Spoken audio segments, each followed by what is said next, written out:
동물보다 귀여운 게 있을까요? 특히 자고 있을 때요. 그쵸?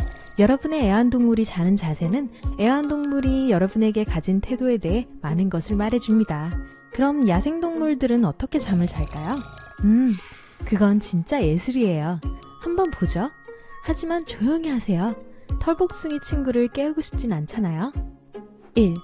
여러분 발밑에서. 만약 애완동물이 여러분의 발 근처에서 잠을 잔다면 여러분에게 더 가까이 가기 두려워 여러분의 허락을 기다리고 있는 게 아니에요. 아마도 여러분의 털복숭이 아기가 거기서 자는 건 절망적인 상황 때문일 거예요. 여러분이 밤새 뒤척이면 애완동물은 여러분에게 깔리지 않기 위해 침대에서 쫓겨나게 되잖아요. 여러분 발밑에서 자는 것이 훨씬 더 안전하죠. 특히 고양이와 작은 개들에게는요. 2. 전적인 리듬. 만약 여러분이 다리를 구부리고 태아 자세로 잔다면 무릎 뒤쪽의 아늑한 곳에 여러분의 애완동물이 웅크리고 있다는 것을 눈치채셨을지도 모르겠네요. 이것은 동물이 여러분을 전적으로 신뢰하고 여러분을 무리의 우두머리로서 자신의 안위를 책임져 줄 거라고 믿고 있다는 걸 암시해요. 그나저나 새끼 고양이와 강아지들도 자기 엄마 옆에서 비슷하게 자요. 3. 조용한 장소. 주인과 마찬가지로 애완동물들도 이웃이 시끄럽게 떠들거나 밖에 뇌우가 몰아칠 때면 잠을 잘 못 자요. 하지만 고양이와 개는 여러분의 청력보다 훨씬 민감하기 때문에 여러분보다 기분이 더 나빠지죠.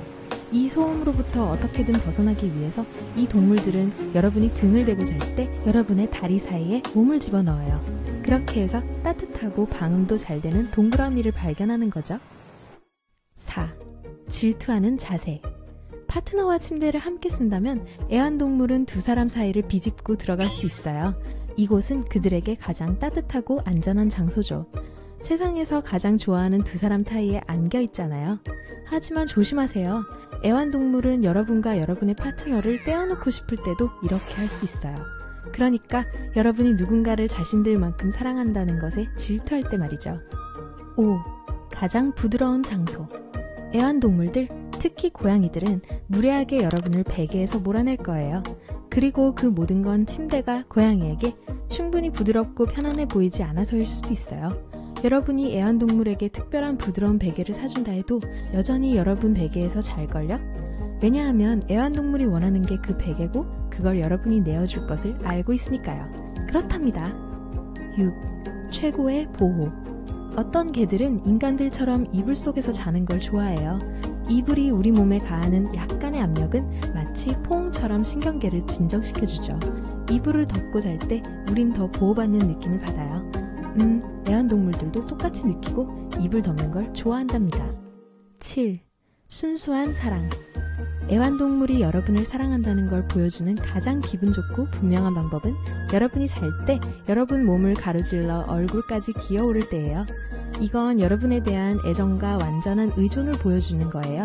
애완동물은 여러분의 심장박동을 느끼고 숨소리를 듣고 싶어 하죠. 8. 포옹. 애완동물을 포옹하며 잠을 잘 때면 애완동물이 항상 여러분을 향해 있다는 걸 알아차렸을 거예요. 다시 한번 말하지만 이건 애완동물이 여러분의 심장박동 소리를 듣는 방법이에요. 여러분이 괜찮은 것을 알 때 더 편히 잘 수 있죠. 9.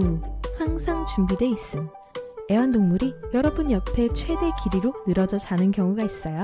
개들은 이런 자세로 자는 걸 좋아하지만 고양이는 매우 드물죠. 여러분이 쉽게 쓰다듬을 수 있게 가능한 한 손 가까이에 자리를 잡는데요. 덕분에 개들은 이 위치에서 쉽게 네 발로 일어서서 주인을 보호하고 요구하는 것을 즉시 실행할 수 있어요. 10. 침대를 독점하는 자. 아침에 여러분은 침대 가장자리에 있고 애완동물은 매트리스 전체에 걸쳐 뻗어있는 걸 발견한다면 아하, 애완동물이 자는 동안 여러분을 조용히 천천히 가장자리로 밀어냈다는 뜻이에요. 이런 애완동물은 매우 제멋대로고 모든 수면 영역을 정복하고 싶어하죠. 처벌을 두려워하지 않기 때문인데요. 누가 우두머리인지 알거든요. 여러분의 털복숭이 친구는요? 여러분과 어떻게 자나요? 댓글에 적어주세요. 그런데 여러분이 좀 더 이국적인 애완동물, 그러니까 침팬지나 돌고래와 함께하고 있다 해도 아마 이건 몰랐을 거예요.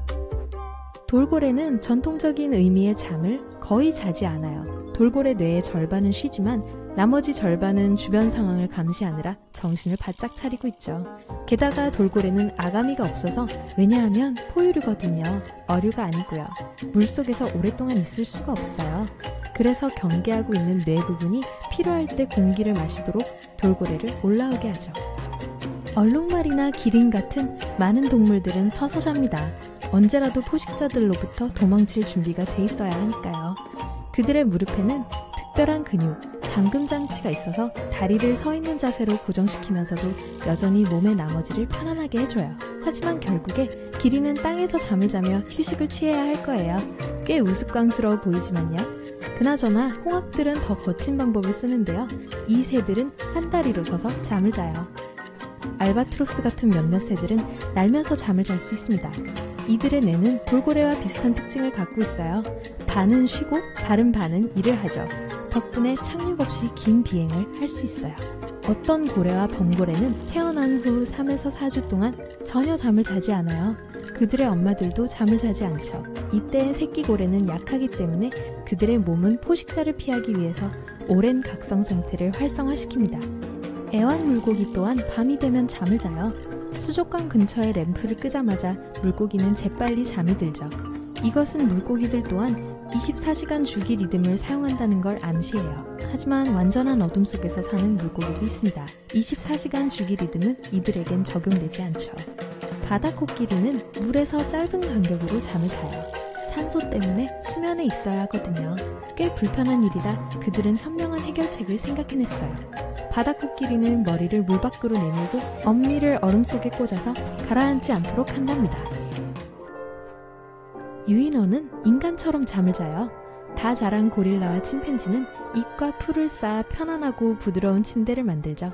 또 그 영역에 있는 쓰레기를 치우고 그 다음에 사람들처럼 태아의 자세로 이 둥지에 웅크립니다. 더 작은 영장류들은 나뭇가지 위에서 편안한 자세로 멈춰서 짧은 간격으로 잠을 자요. 그것도 사람 같을 수 있어요.